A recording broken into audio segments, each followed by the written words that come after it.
আল্লাহ পাক রব্বুল আলামিন বলে, হে আমার মহব্বতের বান্দা বান্দীরা শুনছো, আমি আল্লাহ তোমাদেরকে দুনিয়াতে তামাশা করার জন্য আমি আল্লাহ পাঠাই নাই। বন্ধু বান্ধবদের সাথে গল্প গুজব করার জন্য আমি আল্লাহ তোমাদেরকে দুনিয়ার জমিনের মধ্যে পাঠাই নাই। আমি আল্লাহ কেবলমাত্র তোমাদেরকে পাঠিয়েছি একমাত্র আমি আল্লাহর ইবাদত এবং দাসত্ব করার জন্য। যদি তুমি দুনিয়াতে আমি আল্লাহর ইবাদত করার পাশাপাশি তুমি যে ব্যবসা করো, ব্যবসাকে আমি আল্লাহ পাক ইবাদতের সাথে আমি আল্লাহ পাক তুলনা করব। তুমি যদি ইবাদতের পাশাপাশি তুমি যদি রিকশা চালাও, সিএনজি চালাও, ভ্যান গাড়ি চালাও, আমি আল্লাহ তোমার এই কর্মটাকে তোমার ধর্মের সাথে আমি আল্লাহ পাক রব্বুল আলামিন যুক্ত করে দিব। হে আমার নতুন যুবক ভাইয়েরা, ভালো করে শোনো, এই জওয়ানিকাল তোমার সারা জীবন থাকবে না। জওয়ানিকালের মধ্যে তোমার গুণ ধরবে, রং ধরা যৌবন জং ধরে শেষ। তোমার যে জওয়ানিকালের মধ্যে রং ধরেছে, এই জওয়ানিকাল একদিন তোমার থাকবে না রে বাবা। এই তো সব কিছুদিন আগে চুলগুলো আমাদের কালো কষ্টতে ছিল, এখন আস্তে আস্তে চুলগুলো পাকা ধরেছে, দাড়িও কিছু পাকা ধরেছে। এভাবে জওয়ানিকালের মধ্যে একটা বন্ধ হয়ে যাবে, রংগুলো নষ্ট হয়ে যাবে। এই জন্য জওয়ান যুবকেরা ভালো করে শুনে নাও, জওয়ানিকালে তোমার যে পাপগুলো আছে, জওয়ানিকাল কিন্তু তোমার সারা জীবন থাকবে না, কিন্তু জওয়ানিকালের পাপগুলো কিন্তু তোমার জীবনের মধ্যে সারা জীবন থেকে যাবে। বৃদ্ধ বয়সে তুমি আফসোস করবা, তুমি যদি কবরের মধ্যে চলে যাও, তাহলে কবরের মধ্যে কিন্তু জওয়ানিকালে পাপের জন্য তোমাকে পানিশমেন্ট বা সাজা নিতে হবে। এই জন্য মৃত্যু কার কোন সময় আসে জানা নাই, এই জন্য মৃত্যুর জন্য প্রস্তুতি তুমি গ্রহণ করো। আমার প্রিয় নবী যে বিখ্যাত একজন সাহাবী ছিলেন হযরত ওমর বিন খাত্তাব রাদিয়াল্লাহু তাআলা আনহু, তিনি বলতেন, মুতু ক্বাবলা আন তামুতু। এই দুনিয়ার বান্দা বান্দীরা, তোমরা মরার আগে তোমরা মরে যাও। ওয়াহাসিবু ক্বাবলা আন তুহাসাবু, তোমাদের কাছ থেকে হিসাব গ্রহণ করার আগে আগে তোমরা নিজেদের হিসাবগুলো তোমরা গ্রহণ করে নাও। এই জন্য কত মানুষ, কত যুবকেরা, কত কলিজার টুকরা যুবক অল্প বয়সে কবর জগতের মধ্যে চলে গেল। আমার নিজ এলাকার পাশের এলাকার ঘটনা। এক ছেলের নাম ছিল শরীফুল ইসলাম, তার নাম। এক বাজারের মধ্যে কম্পিউটার দিয়ে মানুষের মোবাইলের মধ্যে সে বিভিন্ন গান বাজনা ছবি টবি এগুলো ঢুকাই ডাউনলোড করে দিত মানুষের মোবাইলের মধ্যে। এবার একদিন রাতের বেলা সে তার দোকান বন্ধ করে ঘরের মধ্যে ঘুমায় গেছে। সাথে ছিল একজন বন্ধু ঘরের মধ্যে ঘুমায় গেছে। আর বন্ধুকে গিয়ে বলতেছে, ও বন্ধু, আগামীকাল আমি যখন দোকান খুলবো আমার এই কাজগুলো আছে, তুই আমাকে একটু স্মরণ করায় দিবি। রাতের বেলা দুই বন্ধু খুশ গল্প করে বিছানার মধ্যে ঘুমায় গেছে। রাত যখন গভীর রাত হয়ে গেল, একটা বা একটা, ওই বন্ধুর প্রস্রাবে করেছে, আবার ঘুম থেকে সজাগ হয়েছে। এবার শরীফ আল্লাহর বান্দাকে ডাক দিয়ে বলে, ওরে শরীফ, প্রস্রাবে করেছে, বাড়িয়ে যাবো। একবার ডাক দিল, শরীর ঘুম থেকে জাগে না। আবার ডাক দিল, শরীর ঘুম থেকে আবারও জাগে না। আবার ডাক দিল, শরীর ঘুম থেকে উঠ।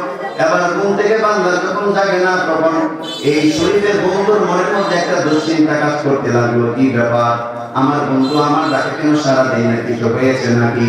এবার শরীরের মধ্যে হাত দিয়ে দেখলো পুরোটা শরীর শীতল হয়ে গেছে, ঠান্ডা হয়ে গেছে, একেবারে পাথরের মতন শক্ত হয়ে গেছে। এবার বন্ধু চিল্লাই মারছে, কে আসো? আমার বন্ধু মারা গেছে,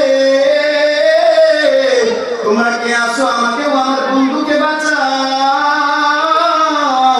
বারবার যখন শরীরের বন্ধু বারবার চিল্লাইতে আরম্ভ করছে, আর তার আত্মীয় স্বজনরা এবং শরীরের মা বাবার ঘর থেকে বের হয়ে আসছে। কি ব্যাপার, গভীর রাতের মধ্যে মুন্ডাকে চিল্লাচিল্লি করতেছে। ঘর থেকে বের হয়ে এসে দেখি শরীরের ঘরের ভিতরে ঢুকলো, দেখলো শরীর তার পাথর, তার দেহটা একেবারে কাঠের মতন শক্ত হয়ে আছে, কোনো নড়াচড়াও নাই, শ্বাস প্রশ্বাস বন্ধ হয়ে গেছে, হরকত কোন রকম আর করতেছে না। এবার শরীফের মা বাবা চিল্লাইতে আরম্ভ করলেন আর কান্নাকাটি করতে আরম্ভ করলেন। শরীফের কাঁধে, গলায়, কাঁধে এবং তার মুখের মধ্যে আদর করতে লাগলেন, চুমো দিতে লাগলেন। ও সন্তান, এই অল্প বয়সে তুমি আমাদেরকে ছেড়ে তুমি চলে গেলা, আমরা তোমাকে ছাড়া কেমনি থাকবো? তুমি আমাদের আদরের সন্তান ছিলে, আগামীকাল তুমি দোকানের মধ্যে যাবে, তোমাকে ছাড়া আমি কিভাবে থাকবো? এভাবে মা বাবা যত চিল্লাই করে, তো একবার যে সন্তান মরণ হয়ে গেছে, এই সন্তান তো দুনিয়ার জমিনের মধ্যে আর কোনোদিন আগমন করবে না। আপনার সন্তান যদি ইন্তেকাল করে, সন্তান আপনার সাথে কোনোদিন আর কথা বলবে না। এই নওজোয়ান যুবক, তুমি যদি মারা যাও, তোমার মা বাপ তোমার কাঁধে ধরে ধরে তোমার বুকে পড়ে পড়ে তার চিল্লাইবে, কান্নাকাটি করবে, তুমি কিন্তু সাড়া দিতে পারবে না, কথা বলতে পারবে না। তোমার কত বন্ধু বান্ধব এসে বলবে, বন্ধু চল আমাদের সাথে ঘুরতে চল। বন্ধুর ডাক শুনলে কিন্তু তুমি কোনো রকম কথাবার্তা বলতে পারবে না। আমার আল্লাহ পাক রব্বুল আলামিন তোমার সমস্ত কণ্ঠকে স্তব্ধ করে দিবেন, শরীরে রক্ত চলাচলকে আমার আল্লাহ পাক বন্ধ করে দিবেন, হাড়ের কাজ বন্ধ হয়ে যাবে, কিডনি কাজ পরিপূর্ণভাবে বন্ধ হয়ে যাবে। তুমি তো এক ধরনের তুমি যখন কবর জগতের মধ্যে পড়ে থাকবা, এমন একটা জিন্দেগি কিন্তু তোমার জীবনের মধ্যে চলে আসবে। তোমার আত্মীয় তোমাকে ধরে ধরে ধরে ধরে তারা আস্তে একটা খাটের মধ্যে শোয়াইবে, গরম পানির মধ্যে গরম পাতা দিয়ে তোমাকে গোসল করাবে। কিছু মানুষ চলে যাবে বাজারের মধ্যে কাপড়ে কাপড় আনার জন্য, কিছু মানুষ চলে যাবে আবার গোস্থানের মধ্যে তোমার জন্য কবর করার জন্য। এভাবে প্রত্যেকটা মানুষ তোমার জন্য বিভিন্ন ধরনের কাজ তারা করতেই থাকবে। এবার নির্দিষ্ট 5 ঘন্টা বা 6 ঘন্টা পর তোমার জানাজা হয়ে যাবে। তোমাকে তোমার আত্মীয় স্বজন কবরের মধ্যে যখন নামিয়ে দিয়ে আসবে, এমন একটা ঘর যে ঘরের মধ্যে নৌজওয়ান যুবক নিয়ে পড়ে থাকবা। রাতের বেলা যদি এখন তোমাকে বলা হয় যে তোর উপরে একজন যুবক, তুমি কবরস্থানের মধ্যে রাত্রে একটা সময় তুমি একলাগে বসে থাকবা, এটা তোমার পক্ষে সম্ভব হবে না রে নওজোয়ান। তোমার কলিজা কেঁপে উঠবে, তোমার চেহারা এবং তোমার কপাল বেয়ে জীবন গান বের হতে থাকবে। তুমি এমন একটা অবস্থা তোমার হয়ে যাবে। কত যে কবরস্থানের মধ্যে কত মর্দেগান সাহিত্য বসে আছে, বছর কি বছর তারা পড়ে আছে, তাদের কোনো খবর নাই, খোঁজ খবর নেওয়ার মতো কোনো আত্মীয় স্বজন নাই। তুমি মারা গেলেও তোমার মা বাপ নির্দিষ্ট একটা সময় পর তোমাকে ভুলে যাবে। তোমার বিবিও তোমাকে নির্দিষ্ট সময় পর তোমাকে ভুলে যাবে। অন্য স্বামীর ঘর সংসার করবে, তোমার সন্তান তোমাকে নির্দিষ্ট সময় পর তারা ভুলে যাবে। একমাত্র কেবলমাত্র তুমি একা একা কবর জগতের মধ্যে পড়ে থাকবা। এই জন্য কবরের মধ্যে সকলকে যেতে হবে, এই কথা চিন্তা করে একমাত্র আমার আল্লাহর জন্য নিজের ভিতরে এমন একটা তুমি স্নেহ তৈরি করো।